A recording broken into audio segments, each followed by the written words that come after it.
இன்றைய தினமலர் செய்தி வாசிப்பவர் பாலசுப்ரமணியன். பெண்களுக்கு எதிரான கொடுமைகளை ஒருபோதும் சகிக்க மாட்டேன், பெண்களை தொந்தரவு செய்பவர்களுக்கு கடும் தண்டனை வழங்கப்படும் என சிங்கப்பெண் சிறப்பு படையை துவக்கி வைத்த முதல்வர் விஜய் உறுதி.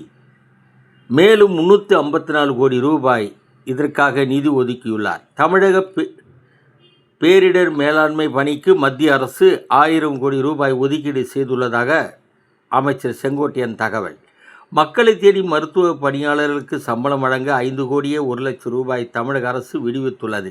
புதுச்சேரி போலி மருந்து தயாரிப்பு வழக்கை முடக்க சிபிஐக்கு 2 கோடி ரூபாய் லஞ்சம் கொடுத்த முக்கிய குற்றவாளி இடைத்தரகர்களாக செயல்பட்ட டில்லி போலீஸ் இன்ஸ்பெக்டர் உள்ளிட்ட 4 பேரை சிபிஐ லஞ்ச ஒழிப்பு பிரிவு போலீசார் அதிரடியாக கைது செய்தனர்.